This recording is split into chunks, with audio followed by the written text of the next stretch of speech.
이 폭염 속에서 우리 하나님 앞에 나와 영과 진리로 예배하는 우리 모두에게 참된 복으로 우리를 만나주시고 성령의 기름을 부으셔서 은혜의 축복의 역사가 넘쳐나는 귀한 시간 될 줄로 믿습니다. 아무리 용기가 있고 머리가 좁고 스펙이 뛰어나고 외모가 충출해도요, 하나님 없는 인생은 무의미한 존재입니다. 헛되고 헛되며 헛되고 헛되니 헤아릴 수고가 모든 것이 헛되도다고 하는 솔로몬의 말씀처럼 우리 인생의 삶은요, 결국 100년 안쪽에 다 끝납니다. 그러므로 우리가 얼마만큼 주를 위해 살았느냐, 내가 산 것이 아니라 내 안에 주인 되신 하나님을 모시고 얼마만큼 주님 뜻대로 살았느냐. 마지막 때 갑자기 호련히 주님이 내가 알지 못하는 때에 이 땅에 다시 오시는데 그 주님을 맞이할 수 있도록 항상 우리가 신부단장되어 있는 것. 그래서 우리는 늘 깨어서 기도하고 항상 말씀 중심, 말씀의 기준으로 살고 성령 충만하여 주님이 언제 오시든지 아멘 주 예수여 어서 오시옵소서 주님 맞이할 수 있는 깨어있는 믿음의 사람으로 날마다 살아갈 수 있는 은혜가 있기를 축복합니다. 따라서 합시다. 예수 똑똑. 세상 똑똑하면 뭐예요? 세상 것 돌아가는 것 아무리 알아도 뭐합니까? 우리가 예수로 똑똑하는, 말씀으로 똑똑해지는, 성령으로 똑똑해지는 그런 은혜가 있기를 축복합니다. 아멘. 이제 우리 예수 사람교회는 내일부터 목요일까지 우리 여름 휴가철 기간을 이용해서 휴가를 가고 바캉스를 가고 들러 산으로 바닷가로 놀러 가고 쉬러 가고 먹으러 가는 그러한 인생의 휴가철 기간을 이용해서 우리는 영적으로 영성원에 모여서 이제 하나님 앞에 오후 2시와 저녁 7시 30분에 하나님께 예배하는 영적 대각성 치유 회복 성회를 갖고자 합니다. 그래서 이번 성회를 통해서 우리가 얼마만큼 우리 인생의 안일과 향락과 쾌락에 도취되어 영적으로 방황하지 아니하고 성령으로 더 강하게 무장하여서 하나님 앞에 진정한 심령이 부으고 우리의 삶이 영적으로 더욱 민감하게 깨어서 하나님의 능력을 받고 은혜를 힘입면 놀라운 역사가 주어지기를 간절히 소망합니다. 성경에 보면 이스라엘 땅에는 부흥이 온 적이 많이 있었습니다. 먼저 사무엘 선지자를 강사로 하는 미스바 부흥성회가 이렇게 있었고요. 또한 아사 왕의 종교 개혁으로 인한 부흥과 히스기야와 요시야 왕 때에 진정한 부흥의 역사가 있었습니다. 또한 바사나라의 관원으로 있다가 돌아와 예루살렘 성벽을 건축하고 에스라 학사를 강사로 하는 수문학 강장 엘사의 일명 워터게이트 부흥회가 있었습니다. 그리고 신약에 넘어와서는 예수님을 통한 부흥입니다.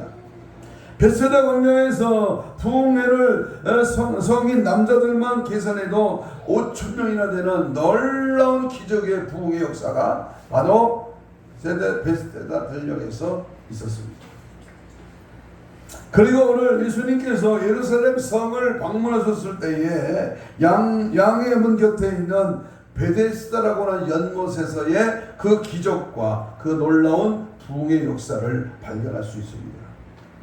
느헤미야 때에 있었던 수문은 기원샘으로 알려져 있지만 오늘 본문에 나오는 연못은 양문이라는 그 곁에 있는 베데스다 연못으로 이곳에서 우리 주님의 주도하에 일어난 놀라운 부흥의 역사입니다. 저는 지난 주간 말씀을 깊이 묵상하면서 하나님 앞에 부족하지만 기도하다가 갑자기 베데스다의 현장이 떠올랐습니다. 베데스다 현장이 근본 성회에 일어나기를 소원하면서 오늘 말씀을 전개하려고 합니다. 오늘 본문은 우리 그리스도인들에게 아주 익숙한 그러한 내용입니다. 또한 이 베데스다에 대한 설교 역시 많이 들었을 줄로 압니다. 제가 우리 예수사랑교회에서도 한두 번 이상 설교한 것이 기억이 납니다만은 우리가 잘 알고 있는 그런 익숙한 내용으로 많은 설교를 들었지만 오늘은 말씀 속에서 새로운 은혜가 임하시기를 축복하면서 베데스다의 부흥이라는 이러한 제목으로 함께 은혜를 나누려고 합니다. 따라서 합시다. 베데스다의 부흥. 베데스다의 부흥이 과연 어떻게 왔으며 베데스다의 부흥이 내일부터 시작하는 영적 대각성 치유회복 성회에 어떠한 면모가 드러날지 하나님의 큰 은혜를 기대하면서 오늘 말씀 속에서 주님을 만나는, 말씀 속에서 주님의 은혜를 체험하는 그러한 축복이 있기를 바랍니다. 첫 번째 우리가 중요한 것은요, 베데스다 연못과 그 행각에 대해서 우리는 세밀한 관찰을 해봐야 됩니다. 2절을 읽겠습니다. 2절 오늘 본문 5장 2절입니다. 시작. 양문 곁에 히브리로 말로 베데스다라고 하는 못이 있는데 라고 기록되어 있는데, 여기 베데스라고 하는 말은 자비의 집 혹은 은혜의 집이라는 뜻입니다. 이 베데스다라고 하는 연못은 자비와 은혜라고 하는 뜻이 있는 그러한 연못이다 그 말입니다. 본래 베데스다의 연못은 BC 200년경에 마카비가 예루살렘 성에 물이 부족하여 빗물을 모아두는 저수조로서 하나님께 드릴 양을 씻기 위해서 만든 연못이 바로 베데스다입니다. 그러나 헤롯 왕이 성전을 건축할 때에 로마의 공중 목욕탕처럼 멋지게 개량을 해서 만들어서 병든 사람들이 와서 몸을 씻기도 했다고 알려집니다. 우리 성경에는 히브리 말로 베데스다라고 기록되어 있지만은 많은 신학자들은 이 베데스다라는 고전 히브리가 아니라 아랍어에서 나온 말인데 의견을 일치를 보고 있습니다. 이 베데스다 연못에서 치유가 일어나는 일들이 생기므로 이것을 하나님의 은혜와 자비라고 생각되어서 후대에 이렇게 자연스럽게 불려지게 된 것입니다.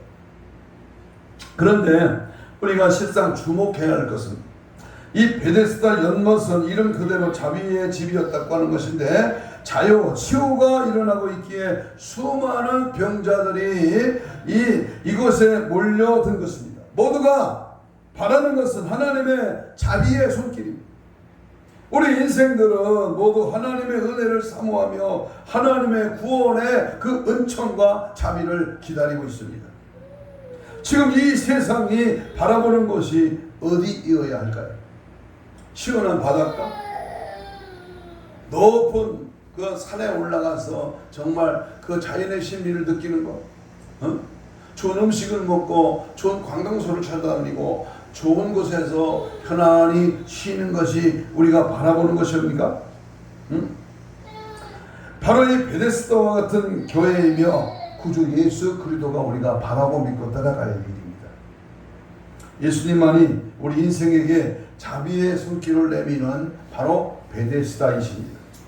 금번 우리 영성원에서 있을 여름 휴가 2형 특별 부흥에서는 베데스다의 역사가 일어나기를 기대합니다. 반드시 베데스다의 기적이 일어날 줄로 믿습니다. 은혜가 있는 곳에 하나님의 자비하심이 부어지는 곳이 될 줄로 믿습니다. 부흥회를 통해서 우리가 이번 간절한 마음으로 하나님 앞에 나와 열심히 부르짖고 말씀을 붙들고 하나님의 영으로 충만해지고 성령의 기름 부으심을 받아 우리의 삶이, 우리의 속사람이, 우리의 생각과 마음이 주께로 응하고 이번 여름에 무더운 예년 같지 않은 더 무더운 이런 여름철에 하나님의 말씀으로 시원함을 받는 은혜를 느끼는, 진리를 깨닫는, 그래서 사랑과 긍휼과 자비를 경험하는 그런 축복의 은혜가 있기를 주님의 이름으로 축복합니다. 할렐루야. 두 번째, 우리는 5개의 행각에 모여든 병자들을 또한 살펴봐야 됩니다. 베데스다 연못 주변에는 행각이 몇 개 있었다? 5이 있었다. 그것에는 병든 사람들이 치유를 받아보겠다고 베데스다 연못만 주시하고 있는 것이었습니다. 언제 천사가 내려와 물을 동하게 할지 모르기 때문입니다. 천사가 물을 움직일 때 가장 먼저 뛰어드는 사람이 고침을 받을 수 있다는 것 때문에 그들의 시선은 오직 베데스다 연못에 집중되어 있었습니다. 이것은 단순히 전설이 아니라 사실이었음을 오늘 5장 7절을 한번 봅니다. 7절에서 38년 된 병자가 고백하는 내용을 볼 수 있습니다. 7절 읽습니다. 시작. 주여, 물이 움직일 때 나를 못에 넣어준 사람이 없어서 내가 내려가는 동안에 다른 사람이 먼저 내려가나이다 그랬어요. 이 38년 된 병자는 그러한 치유의 현장을 친히 보았다는 겁니다. 그러므로 그는 지금도 이곳에 와서 지금 누워 있는 것입니다. 행각에 모여 베데스다 연못을 주시하면서 치유를 기다리는 자들과 같이 우리들도 우리 인생의 참된 베데스다가 되시는 예수 그리스도를 주시하며 바라봐야 됩니다. 다른 것 보고 다른 것에 매료를 느끼고 다른 것에 관심을 가지고 다른 것을 좋아한다면 기적을 체험할 수가 없어. 예수를 만날 수가 없어. 은혜를 공급받을 수가 없습니다. 그러나 오직 우리는요, 덥든지 춥든지 휴가를 맞든지 바쁘든지 피곤하든지 병들었든지 어떤 상황이든지 오직 예수를 바라봐야 돼. 예수만을 따라가야 됩니다. 믿음의 주여 온전케 하시는 예수를 바라보고 주님만을 의지하고 주님만을 따라갈 때 우리 안에 참 평안, 예수 그리스도로 주시는 은혜와 축복이 임하게 되는 줄로 믿습니다. 이번 근본 성회의 행각에 누워 베데스다의 연못에 물이 동함을 주시하며 하나님의 은혜와 자비를 기다리는 병든 자들처럼 우리도 베데스다가 되시는 주님의 그 은혜의 때를 기다리고 바라봄으로써 주님의 은혜를 입는 힘입는 그러한 저와 여러분 되시기를 주의 이름으로 축복합니다. 아멘. 그래서 항상 주님을 주목해요. 오늘도 세우신 주의 종을 통하여 하나님의 말씀이 선포될 때 그 말씀이 나의 말씀이요, 내게 주신 말씀이요, 그 말씀 속에 역사하시는 주님을 바라보라고. 마귀는 마지막 때가 되어서 주님을 바라보지 못하도록 생각과 마음의 침투와 우리의 모든 일거수 중에 예수 없는 삶을 살도록 꼬시고 우리를 미혹합니다. 그러므로 절대로 주님 외에는 다른 것에 절대로 가담하거나 주님 밖에는 아무것도 없음을 알고 오직 예수만 의지하고 믿고 주님만 바라보는 은혜의 삶이 주어질 수 있기를 주의 이름으로 축복합니다. 세 번째 우리가 분명히 알아야 할 것은요, 물의 움직임입니다. 오늘 베데스다 연못가에 나타났던 기적의 역사를 볼 때에 그 물이 움직였다는 사실입니다. 베데스다의 매력은 바로 이 물이 움직임에 있습니다. 물이 움직이는 것, 다시 말하면 물이 동함이 중요합니다. 아무리 베데스다 연못에 나와 기다린다고 하더라도 물이 움직이지 않는 한, 물이 동하지 않는 10번 100번 뛰어들어도 소용이 없다는 겁니다. 중요한 것은 물이 움직이는 거예요. 물이 동하는 겁니다. 그래서 한국교회 대부분의 교회는 1년에 몇 차례씩 코로나 여파로 인해서 부흥회가 멈추고 기도회가 줄어드는 경향이 있지만은 이제 새로운 성령의 불길을 우리가 기대하면서 하나님 앞에 부흥회를 자주 성령의 역사와 능력을 제한하지 말고 항상 하나님 앞에 부흥회, 부흥성회는 말씀성회가 이루어져야 됩니다. 그렇다면 왜 이 부흥성회를 해야 될까요? 연례 행사로만 하지 않고 수십 차례가 넘도록 부흥회를 하고 또 부흥의 역사가 일어나기를 기대하고 예부 강사, 내부 강사, 하나님 앞에 세우신 종을 통해서 말씀이 선포되고 은혜의 능력이 공급되는 그러한 부흥성회를 통해서 큰 은혜를 받고 하나님의 일꾼과 제자로 세우죠. 내가 변화되어서 내 삶의 현장에서 그리스도를 보여주는 성령의 능력을 제한 없이 사용받아 권능을 행사하는 많은 영혼을 살리는 기도의 영이 풍만해지는 은혜의 말씀이 채워지는 그러한 교회마다 부흥회를 개최하고 그러한 역사를 기대하는 겁니다. 이번에도 하나님이 숨겨있는 보석을 찾아내실 것이라고 생각이 됩니다. 하나님의 선택함과 은혜 받을 자가 누구일지는 저는 모릅니다. 그러나 몇 명이나 그 은혜를 받을지도 모릅니다. 그러나 하나님 바라오기는 주님이 오실 때께 가까운 이때에 우리 모든 성도들이 하나님의 자비와 공륜을 받는 자가 되어서 주님의 순결한 신부들로 채워지는 신부단장으로 무장되는 영적인 감각과 하나님의 살아계심의 역사가 체험되어지는 그러한 성회가 될 줄로 믿습니다. 아멘. 하나님의 은혜를 받은 자, 하나님의 자비를 받는 자가 누굴까요? 아무나 하나님이 지나가는 사람 아무나 주는 게 아니야. 교회만 다닌다고 믿음 생활 한다고 그냥 하나님이 몽땅 주는 게 아니야. 보면 4절에 봅니다. 4절 읽습니다. 시작. 물의 움직임을 보고 가장 먼저 들어가는 자라고 이렇게 밝히고 있습니다. 이것이 베데스다에서 하나님의 자비를 경험하는 방법입니다.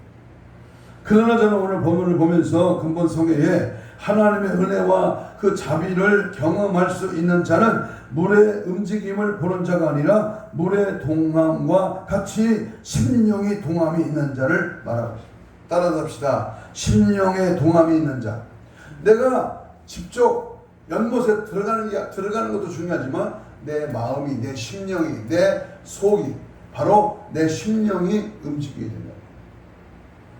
행동으로 옮기는 것보다 마음으로, 생각으로 우리의 심령이 내 마음에 움직일 수 있는 성령의 역사가 내 안에서부터 일어나야 된다 그 말이에요. 세상 모든 만물은 움직일 때 무슨 일이든 일어난다는 평범한 진리를 갖고 있습니다. 성도들에게도 마찬가지입니다. 마음이 움직여야 합니다. 심령이 움직이고 말씀이 내 마음이 움직여 동해야 됩니다. 그런 자들에게 우리 주님을 경험하게 될 것입니다. 마음의 문이 닫혀 있고 마음의 빗장을 지는 자에게는 어떤 말씀을 들어도 움직이지 않는 겁니다. 우리는 항상 진리를 찾는 구도자들에게 하나님의 은혜가 임했듯이 구해야 되고 찾아야 되고 두드려야 되고, 구하는 자에게 두드리는 자에게 얻고 찾고 문이 열리듯이 먼저 우리 마음이 열려야 하고 마음이 통함이 있어야 됩니다. 길가에 떨어진 씨앗도 씨앗과 같이 마음이 닫혀 있어 강팍해지면 그 씨앗이 자랄 수가 없는 것입니다. 그러므로 우리는 집회 전에 내 마음이 동해진다. 나는 이번 23년도 휴가 기간을 이용한 부흥성회에 나는 큰 은혜를 받습니다. 정말로 하나님의 값지고 보배롭고 존귀하게 쓰임받기 위해서 이번 성회를 통해서 하나님의 휴가를 마다하고 하나님의 영성은 집회에 와서 하나님 무엇보다도 능력을 체험하게, 주님을 만나리라, 내 생의 앞길이 변화되고 성령의 일하심을 통해서 역사하리라, 이렇게 믿고 마음이 움직여요. 사모하는 마음, 갈급한 마음, 주님의 은혜를 찾는 마음, 믿음의 기도와 간구로 주님을 의지하려고 하는 그런 마음이 먼저 우리 안에서 일어나야 될 줄로 믿습니다. 아멘. 내 마음은 꼼짝 않고 있는데 하나님이 그냥 은혜를 주시는 게 아닙니다. 그러므로 은혜를 받을 수 있도록 먼저 여러분의 심령이 움직이시기를 바랍니다. 마음이 감동된 자에게 은혜를 부어주실 줄로 믿습니다. 근본 성회를 통해서 성령의 감동하심으로 마음의 문이 활짝 열려서 크신 은혜를, 크신 능력을 충만하게 주어지는 그런 역사가 있기를 다시 한번 주의 이름으로 축복합니다. 네 번째, 하나님은 잊혀진 존재를 찾으시는 우리 주님이십니다. 이 베데스다 연못의 기적에서 우리가 주목해야 할 또 하나의 말씀은 잊혀져버린, 망각해버린, 하나님을 찾는 열심히 식어진 자, 코로나 2-3년에 그러한 일로 인해서 하나님을 찾기에 무뎌진 영혼을 우리 주님이 찾으신다. 이 베데스다에서 최고의 수혜자는 바로 38년 된 병자입니다. 긴 병에 효자가 없다는 말이 있듯이 그는 부모들에게 잊혀버린 존재였습니다. 그를 알고 있던 사람들에게서 그는 버려져 버린 존재였습니다. 이 사람은 물의 동함을 가장 먼저 보았어도 그냥 바라보아야 할 그러한 사람이었습니다. 버려진 존재, 잊혀진 존재, 못에 넣어줄 사람이 없어 아무도 없는 그러한 병자였습니다. 그러므로 그는 모든 것을 포기하고 결국 그 자리에서 서서히 죽어가는 신세가 된 것입니다. 바로 이 38년 된 병자를 통해서 우리에게 보여지는 것이 무엇이겠습니까? 혹시 나는 38년 된 병자가 아닌가? 예수를 믿었습니다. 하나님을 압니다. 그런데 내 영적인 고갈 상태에서 바로 하나님 앞에 잊혀진 존재는 아닌가?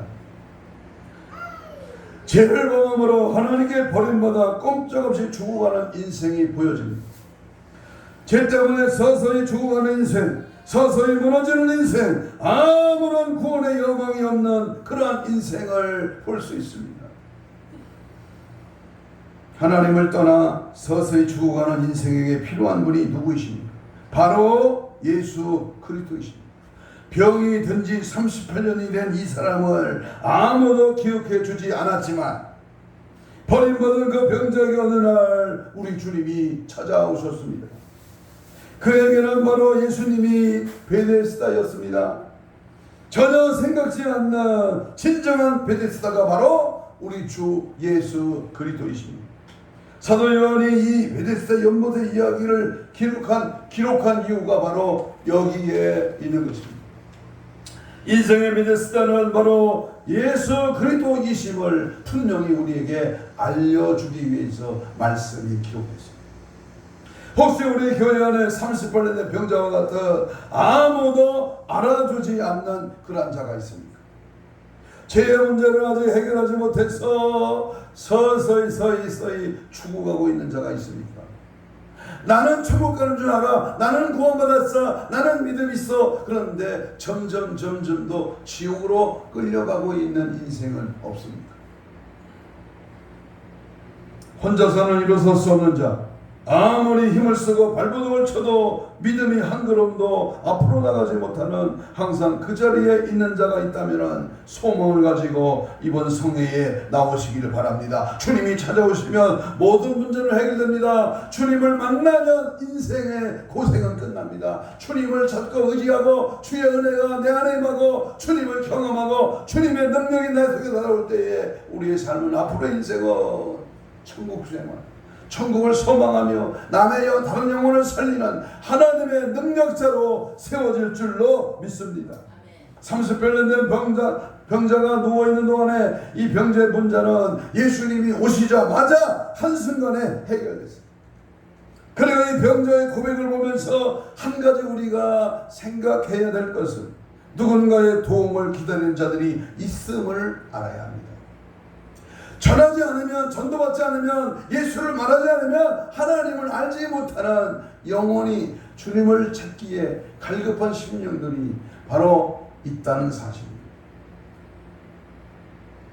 그러므로 38년 이 병자는 7절에서 이렇게 말합니다. 주여, 물이 움직일 때 나를 못에 넣어줄 사람이 없어 내가 가는 동안에 다른 사람이 먼저 내려가나이다.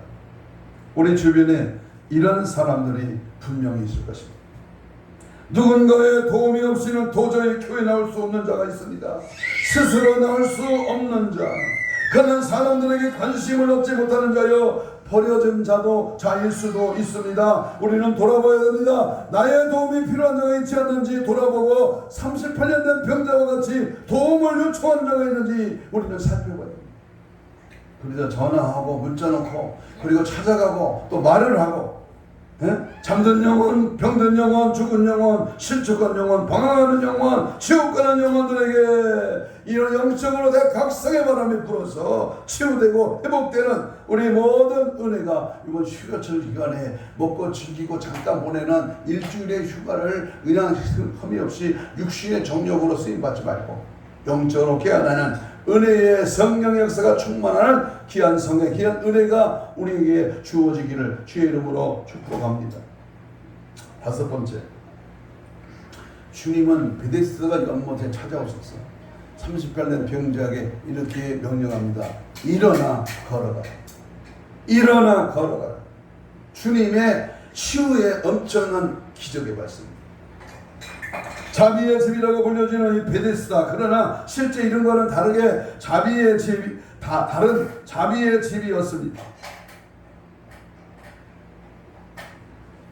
이런 거는 다르게 병에서 치유받은 사람이 너무나 제한적이고 불완전한 베데스다입니다. 그뿐만 아니라 이 베데스다 자비의 집에 몰려든 사람들 역시 하나같이 이웃에 대한 자비가 없는 자들로 나만 구원받으면 된다고 생각하는 베데스다 연못을 바라보며 물이 움직이면 내가 먼저 들어가서 고침먹겠다고 하는 자기만이 어떤 인생의 길을 개척하려고 자기만 치유받는 그러한 장소로 전락되어 있었습니다. 그러므로 이 불완전한 베데스다에 완전하신 인생의 베데스다가 여기 있음을 보여주러 오신 분이 바로 우리 예수님이십니다. 예수님께서 38년 된 전혀 소망이 없는 병자를 바라보고 네가 낫고자 하느냐? 너 낫고 싶어? 너 치유하고 싶어? 너 이번 성회에 주님을 만나고 싶어? 새로워지고 싶어? 변화되고 싶어? 영적으로 더욱 업그레이드되는 은혜의 사명자가 되고 싶어? 그런데 이 병자의 대답을 보세요. 참 어처구니없는 대답을 보세요. 예 라고 답변 대신에 자기가 낫지 못하는 푸념을 제시합니다. 다른 사람 탓을 합니다. 나를 못에 넣어줄 사람이 없습니다. 우리가 은혜 받지 못하고 치료받지 못하는 것은 누구의 탓이 아닙니다. 주님은 그 소리를 들으려고 한 것이 아닙니다. 무슨 장소 탓, 사람 탓, 이웃 탓, 환경 탓, 조건 탓, 이유와 핑계를 대는 게 아닙니다. 예수님은 다른 사람이 너에게 어떻게 해주냐라고 물으신 것이 아니라 네가 낫고자 하느냐라고 하는 개인의 실존적인 질문을 하신 것입니다. 우리가 내가 은혜 받지 못하고 문제가 있는 것을 다른 사람 탓으로 돌릴 때가 많습니다. 주님 앞에 섰을 때 주님은 나와 관계된 것을 묻지 않으시고 내 개인의 실존적인 신앙을 물으실 것입니다. 주님은 이 병자의 답변에는 상관하지 않으시고 일어나 내 자리를 들고 걸어가라 라고 했어요.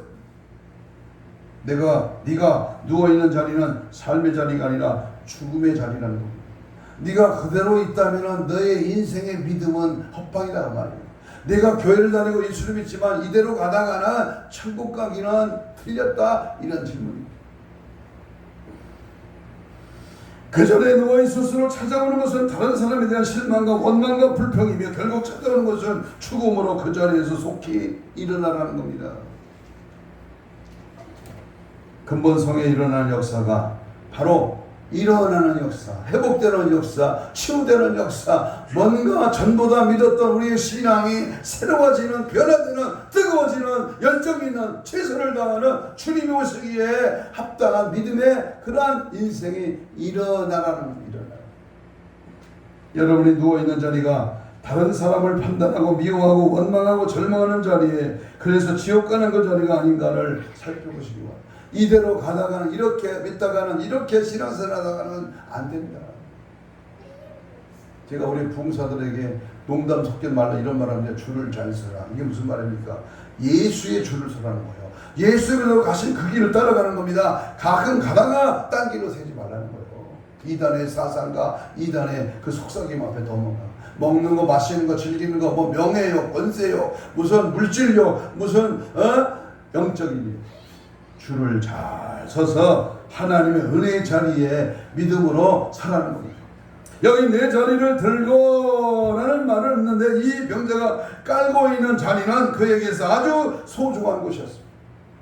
그 자리가 없으면 불편해서 누워있을 수 없고 그것을 내 자리라는 것을 암묵적으로 사람의 표시하는 것으로서 마치 강아지가 어디를 가든지 자기 영역 표시를 하는 것처럼 우리가 기도원이나 나들이를 갈 때 방석이나 돗자리를 깔아놓고 이것은 내 자리입니다, 내 영역입니다 라고 표시하는 것과 같습니다. 그러나 우리 주님은 그 자리를 들고 걸어가는 거예요. 내가 소중히 여기는 거, 내가 아까워하는 거, 내가 예수님보다 더 좋아하는 거, 그거 들고 걸어가. 그거 가지고 하나님께 나와, 예수께로 나와. 주님은 그 자리를 들고 가라고 했습니다. 더 이상 그 자리는 그에게 필요하지 않다는 겁니다. 이전에 나에게 가장 소중한 것들이 사실은 나에게 가장 필요 없는 것이 된 것입니다. 이 병자가 예수님을 만나기 전에는 그렇게 소중했던 것이 예수님을 만난 후에는 아무것도 아닌 것이 되었습니다. 우리에게도 이런 병자와 같은 것을 소중한 것이라고 옮겨지고 한시도 그 곁을 떠나지 못하는 자가 있지는 않는가요? 육군 대장, 육군 참모총장으로 있던 그런 장로님이 그것을 다 버리고 시골교회 섬기는 그런 낮은 자의 모습으로 내려갈 때 하나님이 엄청나게 이 나라에 쓰임받는 위대한 길로 주님이 열어주시는 겁니다. 낮아질 때, 버릴 때 내 안에 예수로 채워집니다. 예수님은 걸어가라고 했습니다. 과거에 아프고 괴롭고 무거웠던 지난날을 버리고 예수를 바라보고 천국을 바라보며 살라고 하는 말씀입니다. 과거를 청산하고 앞만 바라보고 가라는 겁니다. 저는 근본 성회의 참된 인생의 베리스타이신 예수님을 만남으로 미움과 원망과 불평의 자리, 절망과 실패의 자리에 일어나고 예수님을 만나기 전에 소중하게 여겼던 세상적이고 물질적인 모든 것들이 하나님 나라를 향하여 가는데 아무 필요가 없다는 것을 알고 옛사랑 옛생활을 청산하고 주님 앞으로 걸어가는 참된 인생의 길이 되시기를 주의 이름으로 축복합니다. 마지막으로 양의 문으로 찾아오신 예수님입니다. 양문 곁에 찾아오신 예수님을 이 시간 우리가 함께 묵상하면서 우리 예수님께서는 여러 차례 예루살렘 성을 방문하셨는데 이번에는 양문 곁으로 오셨다는 겁니다. 이 양문이라고 하는 말은 예루살렘 성전에 제물을 드리려고 양을 끌고 성전으로 들어가는 그런 문을 말하고 있습니다. 양문으로 들어가셨다고 하는 것은 주님은 이 세상에 세속의 양으로 오셨다는 것을 의미합니다. 다시 말하면 고난받는 종으로 오신 메시아이십니다. 그러나 이후에 다시 방문했을 때는 나귀 새끼를 타시고 많은 사람들의 환영을 받으며 다윗의 왕권을 가지신 분으로 이 문을 입성하셨습니다. 구약 성경에서는 장차 오실 메시아는 고난받는 메시아, 요셉의 메시아와 다윗의 왕권을 가지고 오시는 메시아, 다윗의 메시아를 말씀하셨습니다. 그래서 유대인들의 메시아와는 지금도 두 명으로 믿고 있습니다. 시편 22편과 이사야 53장에 나오는 고난받은 메시아 혹은 온 인류의 죄를 위하여 대속 양으로 오시는 요셉의 메시아가 올 것을 기다리고 있습니다. 또 다른 메시아가 오시는데 스가랴 선지자가 예언한 다윗의 왕권을 가지고 오셔서 다스리실 다윗의 메시아를 기다리고 있습니다. 우리 기독교인들은 이 두 가지를 가지고 오신 분을 예수 그리스도로 믿고 있지만 유대인들은 우리와 다르게 두 명의 메시아가 오실 것이라고 믿고 있습니다. 그런데 사람들은 모두 자기 편의대로 상상하고 기대를 합니다. 당시 이스라엘 백성들은 로마의 지배를 받고 있었기 때문에 그들은 당연히 다윗의 왕권을 가지고 오실 메시아를 기다리고 고대하고 있었습니다. 예수님의 제자들도 그러했으며 당시에 유대인들 역시 그런 기대를 하고 있었습니다. 그러므로 예수님께서 나귀를 타고 입성하실 때 그들의 기대와 꿈은 곧 이루어질 줄로 알았습니다. 그러나 2000년 전에 오신 예수님은 다윗의 왕권이 아닌 고난을 받는 종 요셉의 메시아로 이 땅에 오신 것입니다. 우리 주님께서는 그의 공생기간 예루살렘 성을 오실 때 이 두 가지 메시아로 오실 분이 두 명이 아니라 한 분이신 예수님이 이심을 분명히 드러내십니다. 두 번째 예루살렘 성을 방문으로 고난받는 종으로 마치 양의 문을 통과하여 제물이 되신 예수님께서 양의 문으로 오신 겁니다. 양의 문으로 오셔서 나는 양의 제물이 되어 인생의 참된 베데스다이심을 분명히 우리에게 보여주신 것입니다. 그러나 나귀를 타고 한국문으로 입성하실 때는 장차 오실 다윗의 왕권 온 세상의 통치자와 심판자로 오실 메시아를 우리에게 말합니다. 다시 말합니다. 다시 이 땅에 재림하신 심판.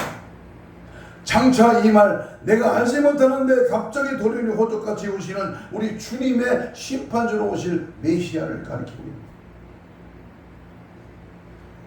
이제까지 언급한 대로 인류를 위해 죽으시는 희생양으로의 고난받은 종으로 메시아요 다윗의 왕권을 가지고 오시는 심판주로서의 메시아. 하나님의 계획은 첫 번째 메시아는 고난받는 대속의 영혼의 메시아, 다음에 오시는 메시아는 다윗의 왕권을 가지고 오시는 통치자의 메시아이신 것입니다. 죽음이 없이 부활이 없듯이 속죄함 없이 자유가 있을 수 없고, 유대인들이 이것을 거꾸로 생각하고 메시아는 두 가지 특성을 모두 가지신 분으로 한 분 메시아이지 유대인이 생각하는 두 명의 전혀 다른 메시아는 절대 아니거든요. 예수는 한 분입니다. 그래서 초림의 예수, 재림의 예수 두 분이 아니라 한 분이다 그 말. 그러므로 지금은 은혜 받을 만한 때요, 구원의 날이며 베데스다의 주님을 우리는 경험해야 합니다. 다시 오실 예수님은 첫 번째 오셨던 것처럼 사랑을 가지고 오시는 것이 아니라 강력한 다윗의 왕권을 가지고 오시는 분으로, 그분은 공의를 행하시며 심판의 주님으로, 통치의 주님으로 반드시 이 땅에 오실 것입니다. 그러므로 지금 구원의 문이 열렸을 때 우리는 들어와서 구원을 받아야 됩니다. 기회 있을 때, 생명 있을 때, 시간 있을 때, 이번 여름 한철 우리 바캉스 즐기는 휴가철을 맞이하여 하나님 영적으로 모자라고 영적으로 깨어서 하나님의 은혜의 베데스다를 경험하는 축복이 있기를 바랍니다. 성령께서는 주님 오실 그때까지 사랑의 주님을 선포하시며 구원받을 자를 찾고 계십니다. 그러나 그 시간 언제까지 주어지는 것이라 반드시 그 마지막 문이 닫히는 시간이 있습니다. 지금 우리는 그 구원의 문이 닫히기 직전의 시대에 살고 있습니다. 언젠가 말씀드렸듯이 지금은 마치 축구 경기장에서 레프리 타임, 주님 재량 시간에 산다고 할 수 있습니다. 축구 경기 전후반 45분, 45분 시해서 90분에 지나서 전광판에 이제 축구 경기가 끝났다는 전광판이 멈춰버렸어요. 그러나 이긴 팀이 경기를 지연하든가 부상당한 선수들이 있어서 그들을 처리하는 시간이 상실된 시간이 있으므로 주님의 재량 시간, 레프리 타임이 주어집니다. 어떤 때는 3분, 5분, 10분, 7분 이렇게 주심이 재량에 남겨진 시간을 레프리 타임이라고 합니다. 그 시간은 누구도 모릅니다. 그래서 선수들이 이때 얼마나 열심히 뛰는지 모릅니다. 흥미로운 것은 이때의 경기가 뒤집힐 수도 있다는 것입니다. 경기가 끝나는 주심의 호각 소리가 언제 불려질지 모릅니다. 저는 하나님께서 한 시대를 심판하셨던 상황을 성경으로 비춰볼 때 지금 이 세상은 노아 시대나 소돔과 고모라 시대보다 더 악한 그러한 시대라고 생각합니다. 그러므로 하나님의 계획하신 이 세상의 유효 기간은 이미 끝났습니다. 이 시대가 더 나아가는 이유가 하나 있다면 베드로 사도의 말대로 주의 약속은 어떤 이들의 더디다고 생각하는 같이 더딘 것이 아니요 오직 주께서는 너희를 대하여 오늘 참으사 아무도 멸망하지 아니하고 다 회개하기를 이르기를 원하노라 하면서 베드로후서 3장 9절에서 말씀합니다. 아직도 구원받은 자가 있어. 다 회개하고 하나님 앞에 돌아올 자가 있어. 지금 잠시 이 심판, 이 기간을 레프리 타임 시간으로 남겨두고 계십니다. 베드로 사도의 말씀대로 한 명이라도 더 구원하시려는 주님의 그 사랑 때문이요. 그러므로 지금은 레프리 타임의 시간으로 언제 이 경기를 마치는 호각 소리가 울려질지 모릅니다. 마지막 나팔 소리가 울릴지 모릅니다. 이렇게 세상 끝나는 시대에 사는 자로서 우리가 깨어있지 못하고 준비하고 있지 않으면 그 결과는 큰 후회와 절망과 멸망의 타락의 길이 전락되고 마는 것입니다. 2000년 전에 오신 주님, 초림의 예수는 본문과 같이 사람을 가지고 자신의 몸을 대성장으로 드리기 위하여 양의 문으로 오신 고난받은 종으로 오셨습니다만 이제 다시 오실 예수님은 마태복음 21장과 같이 다윗의 왕권을 가지고 사람이 아닌 공의를 가지고 오시는 심판주로서 그리고 통치자로서 행한 대로 갚으시는 분으로 이 땅에 오실 것입니다. 그때는 봐주는 거 없습니다. 제외되는 사람 한 사람도 없습니다. 이 세상에 존재하는 모든 사람들에게 정확하게 확실하게 심판의 칼이 임하게 될 것입니다. 정신 바짝 차려서 신부 단장으로 무장하시기를 주의 이름으로 축복합니다. 아멘. 이제 말씀을 맺겠습니다. 유명한 강철왕 카네기의 사무실 한 벽에는 낡은 그림 하나가 그의 일생 동안 걸려 있었다고 합니다. 그 그림은 유명한 화가의 그림이거나 골동품적인 가치가 있는 그런 그림은 아니었습니다. 그림의 내용은 나룻배 하나와 배를 젓는 노가 썰물 때까지 밀려와 모래사장에 아무렇게나 던져져 있는 것으로 무척 절망스럽고 처절하게까지 보이는 그러한 그림이었습니다. 그런데 그 그림 밑에는 반드시 밀물 때가 온다라고 하는 글귀가 씌어져 있었다고 합니다. 누군가가 카네기에게 왜 그 그림을 그렇게 사랑하느냐고 물어봤더니 그의 대답은 다음과 같았습니다. 그는 가난한 이민자의 아들로 가진 게 없어 끼니를 걱정해야 하는 청년 시절에 세일즈맨으로 이 집 저 집을 방문하면서 물건을 팔았는데 어느 날 노인 댁에서 이 그림을 보게 되었다는 것입니다.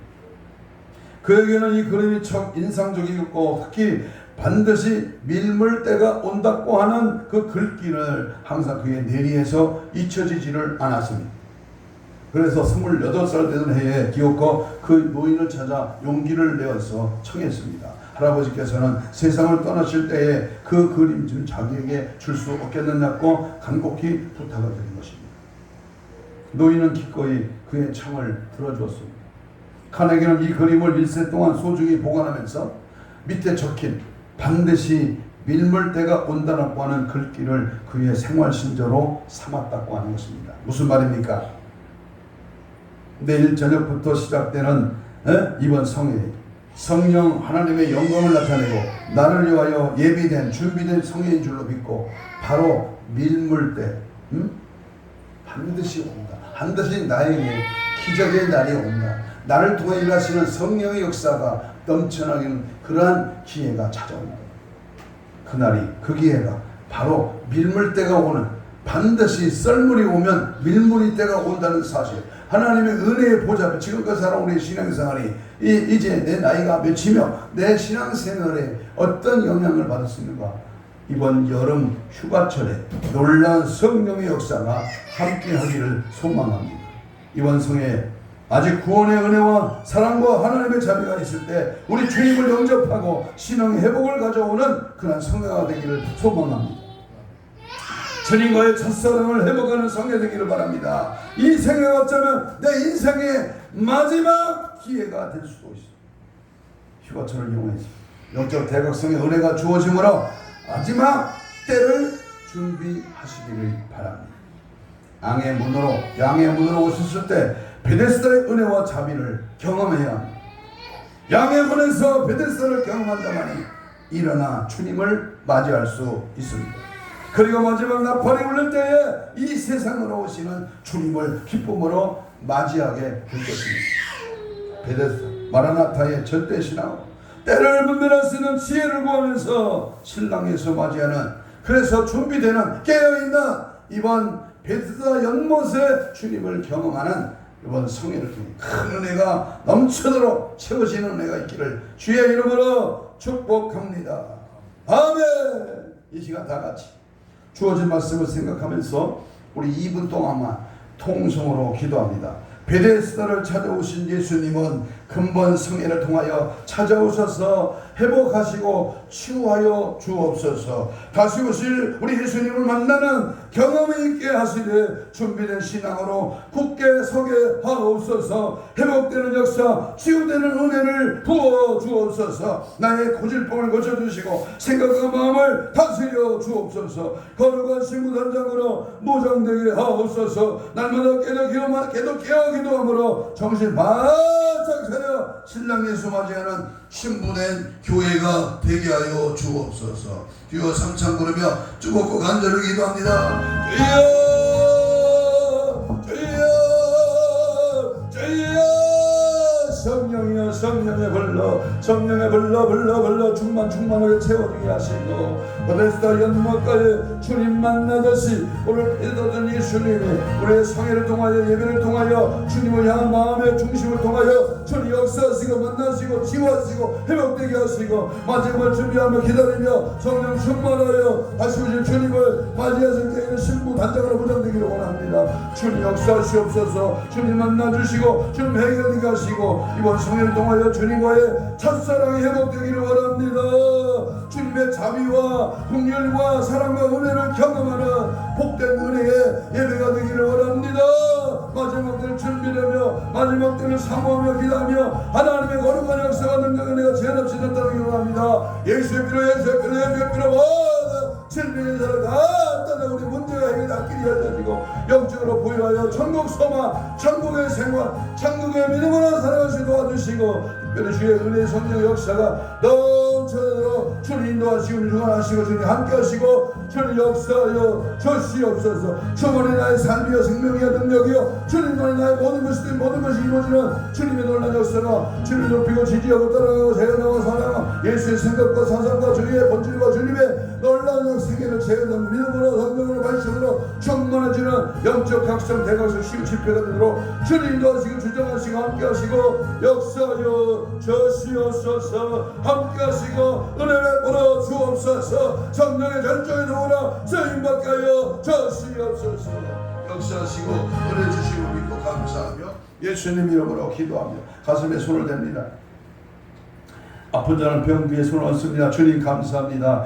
오늘도 베데스다 되신 예수님이 우리를 찾아오셨습니다. 내가 찾아오신 그 주님을 만나고 경험하고 주님의 은혜 가운데 거하기 위하여 내가 일어나야 됩니다. 주님 맞이해 걸어가야 됩니다. 주님 뜻대로 살고 아버지 마지막 때를 준비하고 깨어있기를 원합니다. 성령 하나님 역사하시고 은혜 베푸시고 능력으로 채우시고 하나님의 사랑과 긍휼로 우리를 만나 주시옵소서. 특별히 오늘도 주님 앞에 손을 얹어 믿음으로 기도합니다. 모든 질병의 세력 예수의 채찍에 맞으고 나무 힘은 죽게 하시니까 손을 대셔서 모든 질병의 세력 사지맥자 오장 욕보 힘줄 근육 세포 조직받은 영도 피부 정상으로 회복될지어다. 깨끗한 받을지어다. 주의 보혈의 능력으로 신의 강선을 말해 모든 악한 질병의 세력 다 떠나갈지어다. 우리 베데스다 연못된 예수를 만나기를 방해하는 방해꾼 대신 모든 원수목이 서도 귀신은 내가 예수를 명하노니 지금 적수 떠나가라 떠나갈지어다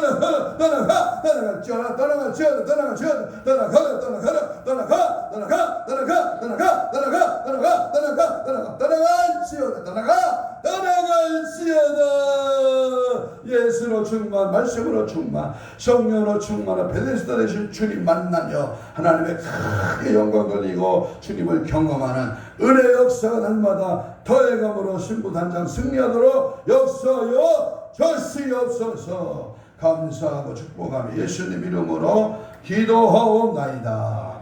아멘. 313장